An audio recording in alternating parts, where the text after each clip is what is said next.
الرحیم الحمد للہ نحمده ونصلی علی رسولہ الکریم۔ کبیرہ گناہوں میں سے ایک بہت بڑا جرم شراب پینا یا کسی بھی نشہ آور چیز کا استعمال کرنا۔ قرآن مجید میں اللہ تعالیٰ کا ارشاد ہے، یا ایھا الذین آمنوا انما الخمر والمیسر والانصاب والازلام رجس من عمل الشیطان، کہ ایمان والو شراب، جوا، پانسا یہ سب ناپاکی کے عمل ہیں، ناپاکی ہے، یہ پلید عمل ہیں، شیطان کے اعمال میں سے ہیں، فاجتنبوہ، ان کو چھوڑ دو۔ ہونا تو یہ چاہیے کہ جب ایک دفعہ اللہ کا حکم آ گیا تو چھوڑ دے انسان۔ شراب پینے والا کہتا ہے مجھ سے چھوٹتی نہیں ہے، تو اس سے یہ پوچھا جائے اگر ایس ایچ او کی طرف سے ایک لیٹر آ جائے کہ آپ چھوڑ دو ورنہ خیر نہیں ہے، فوراً چھوڑ دے گا۔ کسی نفسیاتی ہسپتال میں ایڈمٹ ہو جائے گا کہ بھئی مجھ سے چھڑوا دو ورنہ اگلا لیٹر نہیں آئے گا، پولیس آئے گی پھر۔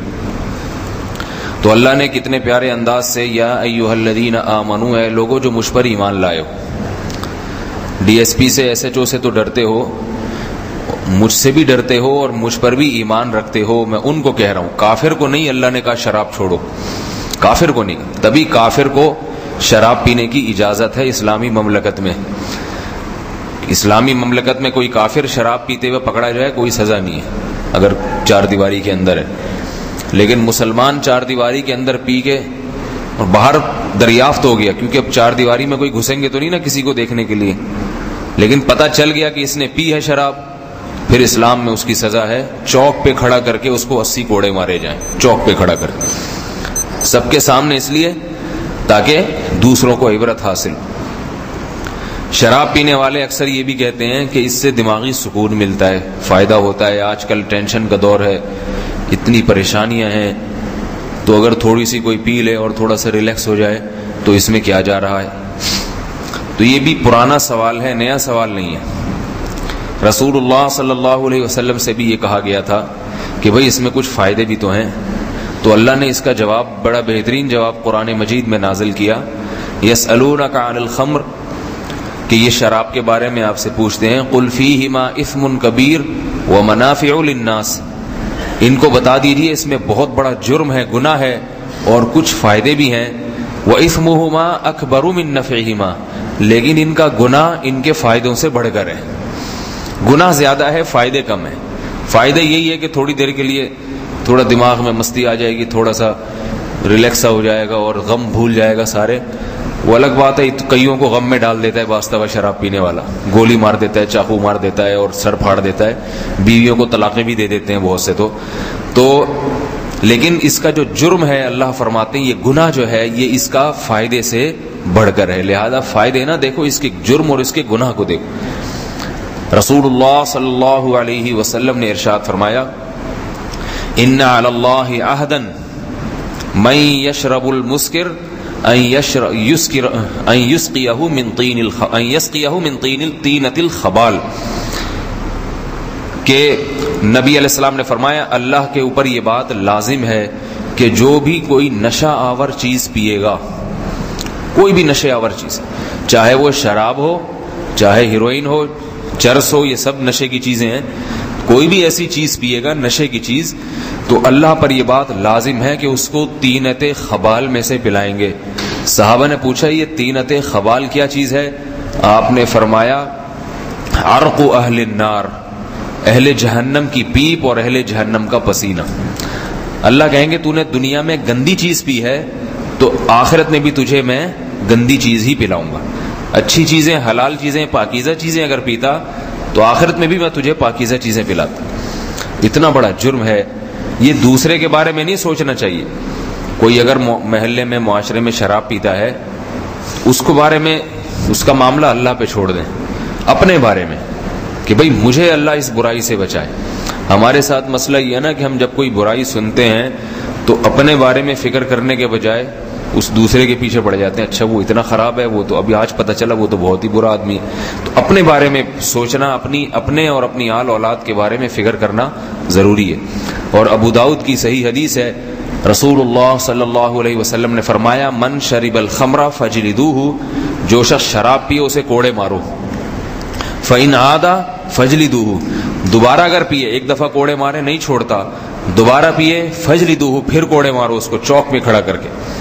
فإن عاد فجلدوہ، پھر اگر تیسری دفعہ پیتا ہے پھر اسے کوڑے مارو. آگے فرمایا فإن شرب الرابعة فاقتلوہ، اگر چوتھی مرتبہ بھی پیتا ہے تو اس کو جان سے مار دو. کہ اللہ تعالیٰ ایسے شخص کو کے وجود کو زمین پہ دیکھنا پسند نہیں کرتے جس کو 3 دفعہ سزا ملی ہو پھر بھی وہ پی رہا ہے، کیونکہ یہ لت دوسروں کو لگتی ہے.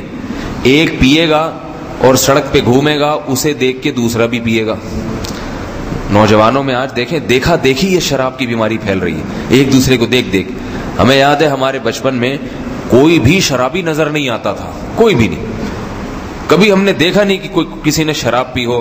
آج کھلے عام نظر آ رہے ہوتے ہیں، کوئی ادھر ٹن گھوم رہا ہے، کوئی ادھر ٹن گھوم رہا ہے.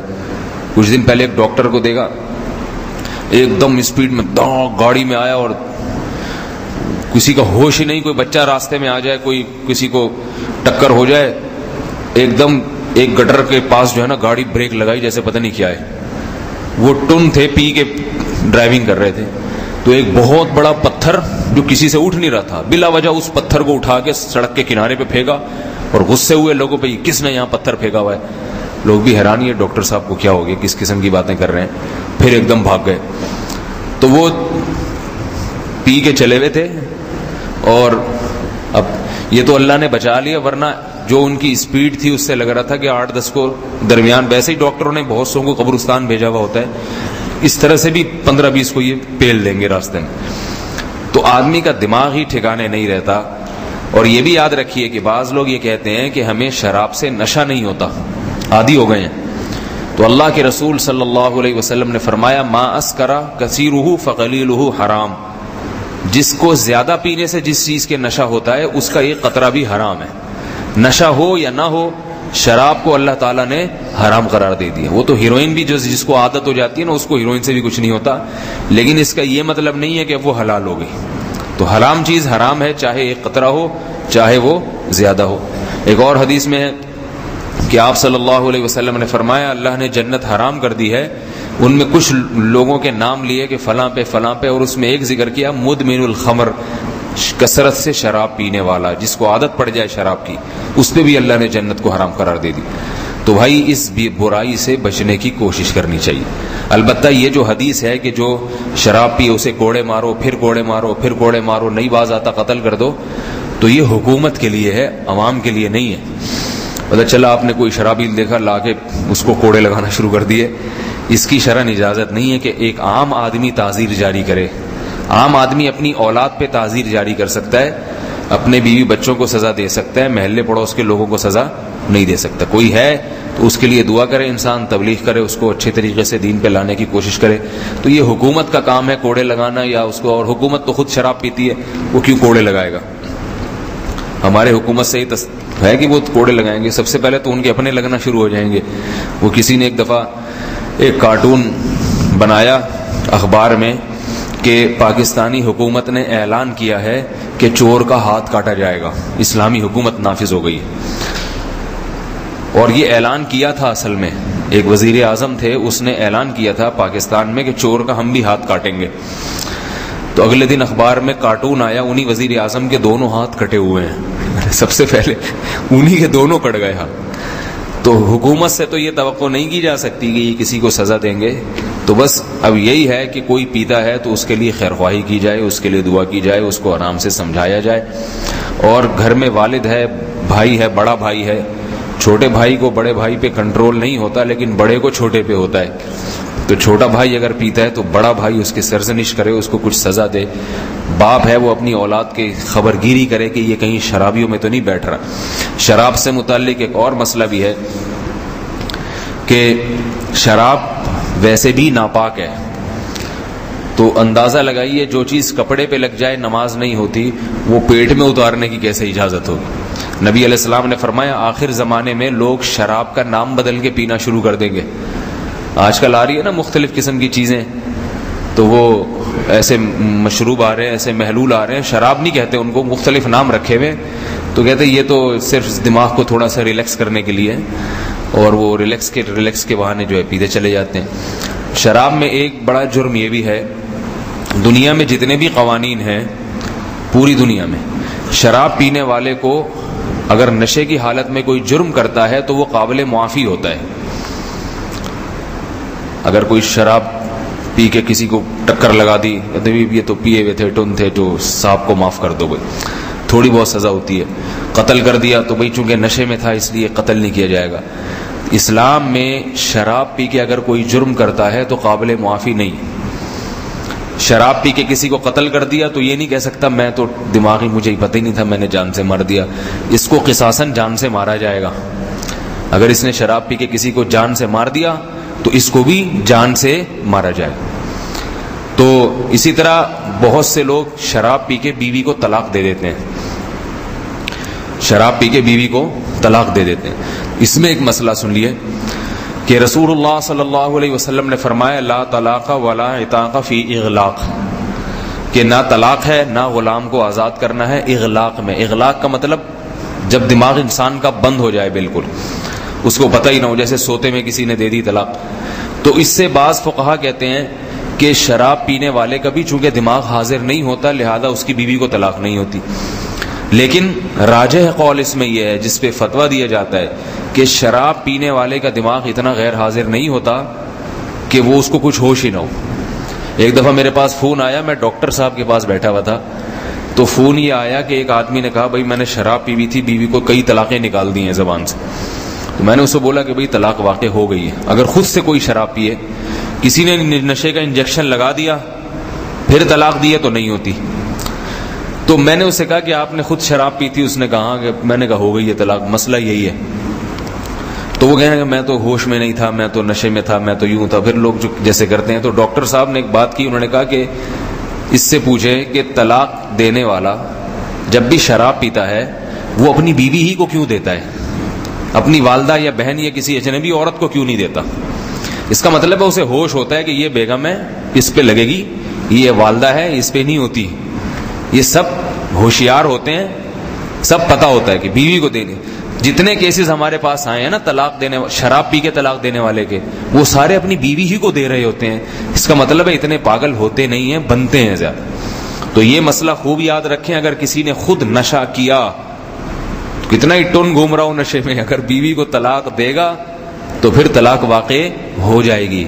اس سے پتہ چلا کہ شراب کے نقصانات میں سے ایک نقصان یہ بھی ہے کہ ایک گھر بھی اجڑ جاتا ہے بعض دفعہ۔ جیسے اگر وہ چاقو مار دے گا تو لگ جائے گا نا چاقو بیوی کے، اب بعد میں کہا کہ میں تو نشے میں تھا، مجھے تو میری بیوی کا کیا قصور ہے، میری نشے کی سزا اس بیوی کو کیوں دی جا رہی ہے؟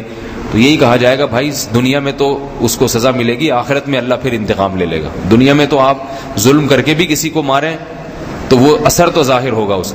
تو آپ طلاق شریعت کے مطابق دیں یا شریعت کے خلاف دیں، وہ تو بہرحال جا کے لگ جائے گی، کیونکہ اللہ کے نبی نے فرمایا ثلاث جدہن جد وہزلہن جد، تین چیزوں کی حقیقت بھی حقیقت ہے اور ان کا مزاح بھی حقیقت ہے، ان میں مذاق ہے ہی نہیں۔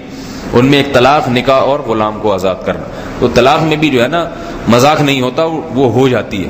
ہاں البتہ کسی اور نے نشے کا انجیکشن لگا کے طلاق نکلوا لی، زبان سے پھر نہیں ہوتی۔ تو اس کا بھی خیال کرنا چاہیے کہ جب شادیاں کریں، آج کل لڑکوں میں نشے کا رجحان بڑھتا جا رہا ہے شراب کا، تو ذرا یہ بھی اس کا لیبارٹری ٹیسٹ کروا لیا کریں کہ پیتا تو نہیں ہے۔ یہ آج کل یہ رجحان بڑھ رہا ہے، تو پینے والے کا جو ہے نا اس کا کوئی بھروسہ نہیں ہوتا، وہ طلاق بھی دے سکتا ہے، چاقو بھی مار سکتا ہے۔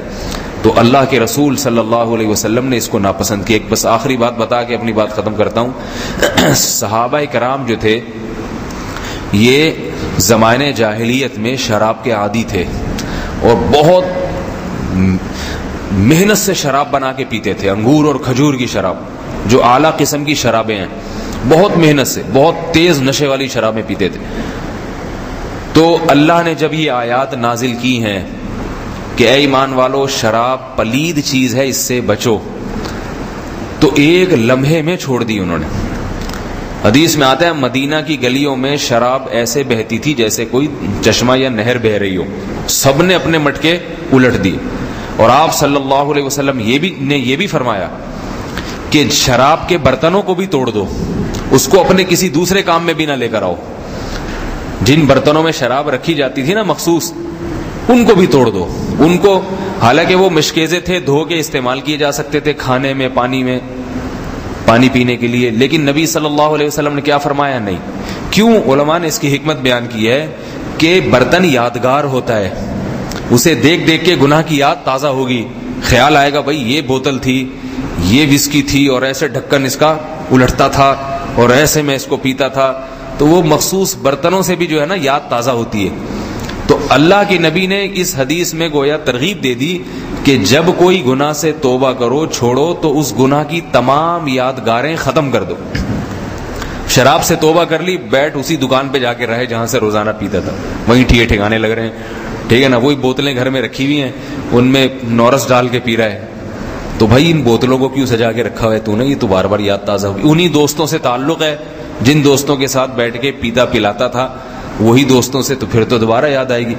تو اللہ کے نبی نے جب حکم دیا شراب چھوڑ دو، صحابہ نے شراب کے مٹکے توڑ دیے، برتن توڑ دیے، برتن پھینک دیے، اتنی. اور نبی کے حکم پہ یہ سارا کام. تو ٹھیک ہے وہ صحابہ تھے، ہم صحابہ نہیں ہیں، لیکن ان جیسا بننے کی کوشش تو کر سکتے. اور ایک آخری بات یہ کہ دیکھو جس سے نہ چھوٹ رہی ہو نا، نہیں چھوٹ رہی ہو، یہ نشہ ایسی چیز ہے جو چھوٹتے چھوٹتے ہی چھوٹتا ہے، ایک دم نہیں چھوٹتا. صحابہ کے حوصلے تھے، ایک دم چھوڑ دیا. آج سگریٹ ایک دم نہیں چھوٹتی. ایک صاحب نے ہمارے دوستوں میں سے انہوں نے سگریٹ چھوڑی تو وہ ہسپتال میں ایڈمٹ ہو گئے، اتنی کھانسی بلغم پتہ نہیں کیا ہو، مرنے لگے تھے. ہم ان کو کہتے تھے بھائی ایک دو سٹے لگا لو. اس نے کہا نہیں اب نہیں، مر جاؤں گا، نہیں چھوڑوں گا. تو سگریٹ نہیں چھوٹتی، شراب کا تو اور مشکل ہوتی ہے. تو اس کا ایک طریقہ ہے کہ آج کل اس کے علاج ہوتے ہیں، ادارے بنے ہوئے ہیں، وہ نشہ آہستہ آہستہ چھڑوا دیتے ہیں. ان اداروں میں ڈاکٹروں سے رابطہ کیا جائے، اور کچھ نہیں، سب سے بہترین ہے تبلیغ میں 4 مہینے کے لیے چلا جائے، سب چھٹا جائے گا اس سے. ہم نے دیکھیں ہیروئن جی، ایک ہیروئن جی ہم نے دیکھا، وہ دھتی تھا ہیروئن کا، ہر وقت بیٹھ کے بس سٹے لگاتا رہتا تھا. تبلیغ والے اس کے پاس گئے، گھٹنے پکڑے، اس کے ہاتھ پاؤں دبائے، ہاں بھائی تھوڑی بہت اس کو اجازت بھی دے دی، اپنے ساتھ لے چل، آہستہ آہستہ چھوڑ دینا. تو 4 مہینے لگا کر آیا، ماشاءاللہ فٹ فاٹ صحت مند ہو گیا، ہٹا کٹا موٹا ہو گیا. ہیروئن چھوڑ دی اس نے. تو ہیروئن جیسا نشہ چھوٹ سکتا ہے، کیونکہ جب نکلا نا، تبلیغ میں نکلا، اللہ کے راستے میں نکلا، تو ان چیزوں سے کنارہ کشی ہو گئی. تو جب کنارہ کشی ہوتی ہے تو پھر وہ چیزیں یاد نہیں آتی. وہ الگ بات ہے، وہ پھر دوبارہ آیا، پھر دوبارہ انہی چرسیوں میں بیٹھنا شروع کر دیا اس نے، پھر وہی انہی دھندوں میں لگ گیا. ایک دفعہ اللہ جب کسی کو ہدایت دے دیں اور وہ اس کی قدر نہ کرے، پھر دوبارہ ہدایت ملنا ذرا مشکل ہو جاتی ہے. تو تبلیغ کا راستہ ہے، اس میں نکل جائے انسان، چھوٹ جاتی ہیں چیزیں.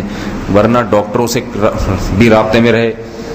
آج کل ایسی دوائیاں آتی ہیں آہستہ آہستہ کر کے. تو جو چاہتا ہے اللہ کی طرف آنا، حدیث میں آتا ہے جو اللہ فرماتے ہیں جو میری طرف ایک بالش آئے گا میں اس کی طرف 1 ہاتھ آؤں گا، جو میری طرف 1 ہاتھ آئے گا میں اس کی طرف 2 ہاتھ، اور جو میری طرف چل کے آئے گا میں اس کی طرف دوڑ کے آؤں گا. بس پہل جو ہے نا بندے نے کرنی ہے. تو اگر کوئی فوراً نہیں چھوڑ سکتا شراب، ہیروئن یا نشے کی چیز، تو پہل شروع کر دے کہ ٹھیک ہے میں اتنی پیتا تھا، اس کو آدھی کر دوں گا. تو آدھی کا مطلب کیا ہوا؟ اللہ کی طرف چلنا شروع ہو گیا. آدھی یہ چھوڑے گا، 3/4 اللہ چھڑوا دیں گے، ٹھیک ہے نا.